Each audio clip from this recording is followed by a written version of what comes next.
वक्रतुंड महाकाय सूर्यकोटि समप्रभ निर्विघ्नं कुरु मे देव सर्वकार्येषु सर्वदा। गजाननं भूगणाधिसेवितं कपितजम्बू फलचारुभक्षणम् उमासुतं शोकविनाशकारकं नमामि विघ्नेश्वरपादपङ्कजम्। कर्पूरगौरं करुणावतारं संसारसारं भुजगेन्द्रहारं सदा वसन्तं हृदयारविन्दे भवं भवानी सहितं नमामि। नीलाम्भुजश्यामलकोमलांगं सीतासमारोपितवामभागं पानो महासाय विचारुचापं नमामि रामं रघुवंशनाथं।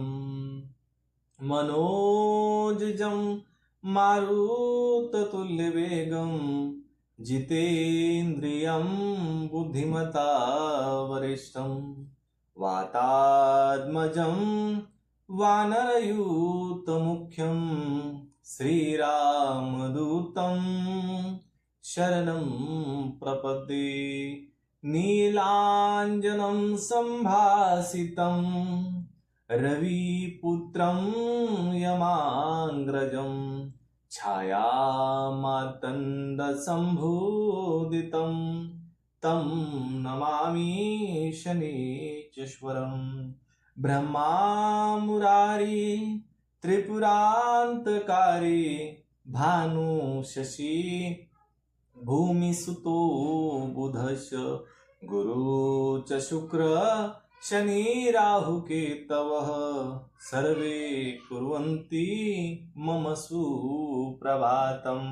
देवी प्रपन्नार्ति हरे प्रसीद प्रसीद माता खिलतो जगस्य प्रसीद विश्वेश्वरी पाहि विश्वं त्वमेव श्रीदेवी चराचरश।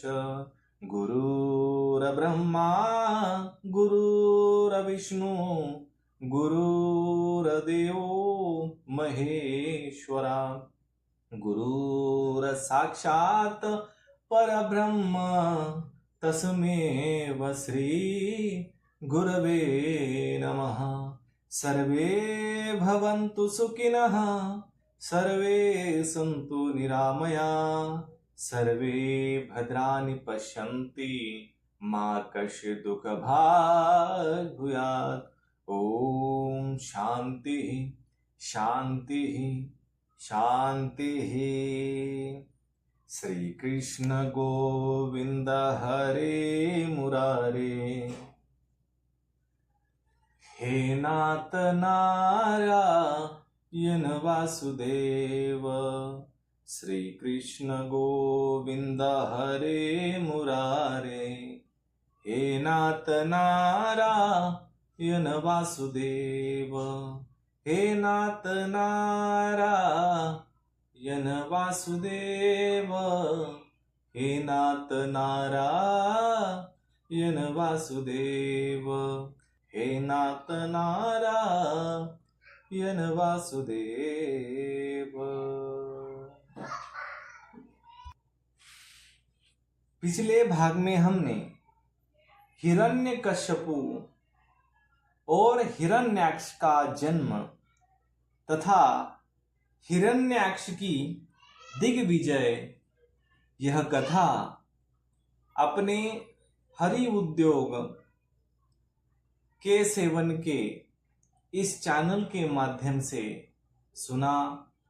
अब इस भाग में हम हिरण्याक्ष के साथ वराह भगवान का युद्ध किस प्रकार हुआ यह कथा सुनेंगे। तो आइए कथा में प्रवेश करते हैं। वासुदेव सुतं देवं कंस चाणूरमर्दनं देवकी परमानंदं कृष्णं वंदे जगद्गुरुं। कृष्णं वंदे जगद्गुरुं। यदा यदा हि धर्मस्य ग्लानिर्भवति भारत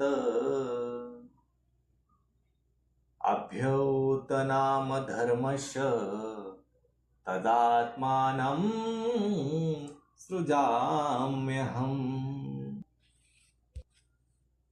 श्री भगवान श्री कृष्ण को मैं बार बार प्रणाम करता हूँ।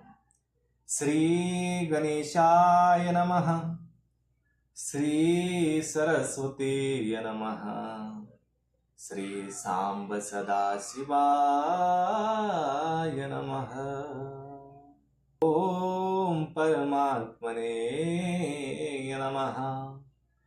ओम श्री कृष्णाय नमः। श्री राधा कृष्णाय नमः। श्री श्री राधे राधे श्याम। मैत्रेय जी ने कहा, तात वरुण जी की यह बात सुनकर वह मदोन्मत्त दैत्य बड़ा प्रसन्न हुआ। उसने उनके इस कथन पर कि तू उनके हाथ से मारा जाएगा कुछ भी ध्यान नहीं दिया और चट नारद जी से श्रीहरि का पता लगाकर रसातल में पहुंच गया। वहां उसने विश्व विजयी वराह भगवान को अपनी दाढ़ों की नोक पर पृथ्वी को ऊपर की ओर ले जाते हुए देखा। वे अपने लाल लाल चमकीले नेत्रों से उसके तेज को हर लेते थे। उन्हें देखकर वह खिलखिलाकर हंस पड़ा और बोला, अरे यह जंगली पशु यहां जल में कहां से आ गया। फिर वराह से कहा, अरे ना समझ, इधर आ, इस पृथ्वी को छोड़ दे। इसे विश्व विधाता ब्रह्मा जी ने हम रसातल वासियों के हवाले कर दिया है। अरे सुकर रूपधारी सुराधम, मेरे देखते देखते तू इसे लेकर कुशल पूर्वक नहीं जा सकता। तू माया से लुप चिपकर ही दैत्यों को जीत लेता और मार डालता है क्या? इससे हमारे शत्रुओं ने हमारा नाश कराने के लिए तुझे पाला है। मूढ़, तेरा बल तो योग माया ही है और कोई पुरुषार्थ तुझ में थोड़े ही है। आज तुझे समाप्त कर मैं अपने बंधुओं का शोक दूर करूंगा। जब मेरे हाथ से छूटी हुई गदा के प्रहार से सिर फटक जाने के कारण तू मर जाएगा, तब तेरा आराधना करने वाले जो देवता और ऋषि हैं वे सब भी जड़ कटे हुए वृक्षों के भांति स्वयं ही नष्ट हो जाएंगे। हिरण्याक्ष भगवान को दुर्वचन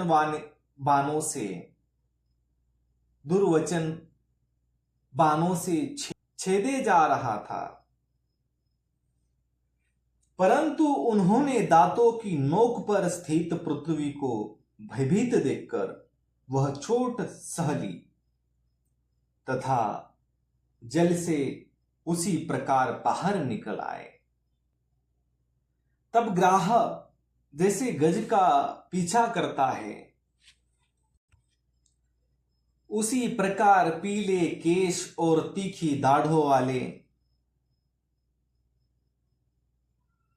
उस दैत्य ने उनका पीछा किया तथा वज्र के समान कड़कड़ कर वह कहने लगा, तुझे भागने में लज्जा नहीं आती? सच है, असत पुरुष के लिए कौन सा काम न करने योग्य है। भगवान ने पृथ्वी को ले जाकर जल के ऊपर व्यवहार योग्य स्थार योग्य स्थान में स्थित कर दिया और उसमें अपनी आधार शक्ति का संचार किया। उस समय हिरण्याक्ष के सामने ही ब्रह्मा जी ने उनकी स्तुति की और देवताओं ने फूल बरसाए। तब श्री हरि ने बड़ी भारी गदा लिए अपने पीछे आ रहे हिरण्याक्ष के जो सोने के आभूषण और अद्भुत कवच धारण किए था तथा अपने कुटवाक्यों से उन्हें निरंतर मर्माहत कर रहा था, अत्यंत क्रोध पूर्वक हंसते हुए कहा। श्री भगवान ने कहा, अरे सचमुच ही हम जंगली जीव हैं जो तुझ जैसे ग्राम सिंहों को ढूंढते फिरते हैं। दुष्ट वीर पुरुष तुझ जैसे मृत्यु पाशे में बांधे हुए अभागे जीवों की आत्मशलाघार ध्यान नहीं देते। हां, हम रसातलवासियों की धरोहर चुराकर और लज्जा छोड़कर तेरी गदा के भय से यहां भाग आए हैं। हमें ऐसे सामर्थ्य ही कहां है कि तेरे जैसे अद्वितीय वीर के सामने युद्ध में ठहर सके। फिर भी हम जैसे तैसे तेरे सामने खड़े हैं। तू जैसे बलवानों से वैर बांधकर हम जा भी कहां सकते हैं। तू पैदल वीरों का सरदार है, इसलिए अब निशंक होकर उधेड़ बुन छोड़कर हमारा अनिष्ट करने का प्रयत्न कर और हमें मारकर अपने भाई बंधुओं के आश पहुंच। अब इसमें देर न कर। जो अपनी प्रतिज्ञा का पालन नहीं करता वह असभ्य है। भले आदिमियों के बैठने लायक नहीं है, भले आदमियों के बैठने लायक नहीं है। मैत्रेय जी कहते हैं, विदुर जी, जब भगवान ने रोष से उस दैत्य का इस प्रकार खूब उपहास और तिरस्कार किया, तब वह पकड़कर खेलाए जाते हुए सर्प के समान क्रोध से तिलमिला उठा। वह खींचकर लंबी लंबी सांसें लेने लगा। उसकी इंद्रियां क्रोध से क्षुब्ध हो उठी और उस दुष्ट दैत्य ने बड़े वेग से लपकर भगवान पर गदा का प्रहार किया, किंतु भगवान ने अपनी छाती पर चलाई हुई शत्रु की गदा के प्रहार को कुछ टेढ़े होकर बचा लिया।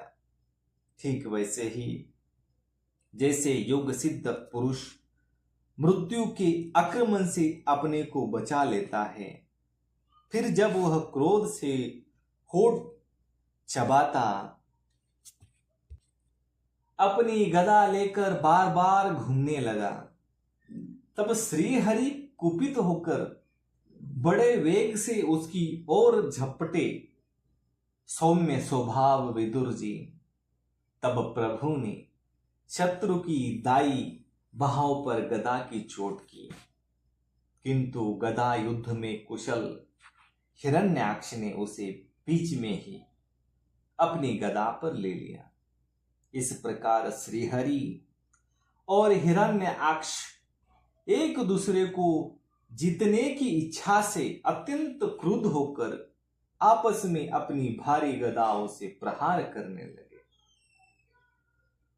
उस समय उन दोनों में ही जीतने की होड़ लग गई। दोनों के ही अंग गदाओं के चोट से घायल हो गए थे। अपने अंगों के घावों से बहने वाले रुधिर की गंध से दोनों का ही क्रोध बढ़ रहा था और वे दोनों ही तरह तरह के पैतरले बदल रहे थे। इस प्रकार गौ के लिए आपस में लड़ने वाले दो सांडों के समान उन दोनों के एक दूसरे को जीतने की इच्छा से बड़ा भयंकर युद्ध हुआ। विदुर जी, जब इस प्रकार हिरण्याक्ष और माया से वराह रूप धारण करने वाले भगवान यज्ञमूर्ति पृथ्वी के लिए द्वेष बांधकर युद्ध करने लगे, तब उसे देखने के लिए वहां ऋषियों के सहित ब्रह्मा जी आए। वे हजारों ऋषियों से घिरे हुए थे। जब उन्होंने देखा कि वह दैत्य बड़ा शूरवीर है, उसमें भय का नाम भी नहीं है, वह मुकाबला करने में भी समर्थ है और उसके पराक्रम को चूर्ण करना बड़ा कठिन काम है, तब वे भगवान आदि शुक्र रूप नारायण से इस प्रकार कहने लगे। ब्रह्मा जी ने कहा, देव, मुझसे वर पाकर यह दुष्ट दैत्य बड़ा प्रबल हो गया है। इस समय यह आपके चरणों की शरण में रहने वाले देवताओं को, ब्राह्मणों, गौ तथा अन्य निरपराध जीवों को बहुत ही हानि पहुंचाने वाला भयप्रद हो रहा है। इसकी जोड़ का और कोई योद्धा नहीं है, इसलिए यह महाकंटक अपना मुकाबला करने वाले वीर की खोज में समस्त लोकों में घूम रहा है। यह दुष्ट बड़ा ही मायावी, घमंडी और निरंकुश है। बच्चा जिस प्रकार क्रुद्ध हुए सांप से खेलता है, वैसे ही आप इससे खिलवाड़ न करें। देव, अच्युत, जब तक यह दारुण्य दैत्य अपनी बल वृद्धि की वेला को पाकर प्रबल हो, उससे पहले आप अपनी योग माया को स्वीकार करके इस पापी को मार डालिए। प्रभु, देखिए, लोगों का संहार करने वाली संध्या की भयंकर वेला आना ही चाहती है। सर्वात्मन, आप उसी से पहले ही इस असुर को मारकर देवताओं को विजय प्रदान कीजिए। इस समय अभिजीत नामक मंगलमय मुहूर्त का भी योग आ गया है, अतः अपने सूरधय हम लोगों के कल्याण के लिए शीघ्र ही इस दुर्जय दैत्य से निपट लीजिए। प्रभु, इसकी मृत्यु आपके ही हाथ में बंधी है। हम लोगों के बड़े भाग्य है कि यह स्वयं ही अपने काल रूप आपके पास आ पहुंचा है। अब आप युद्ध में बलपूर्वक इसे मारकर लोगों को शांति प्रदान कीजिए। तो आज के लिए इतना ही। कर्पूर गौरम करुणावतारम संसार सारम भुजगेन्द्रहारम सदा वसंतम हृदयारविंदे भवं भवानी सहितं नमामि। शेष चर्चा अगले भाग में। जय जय श्री राधे श्याम।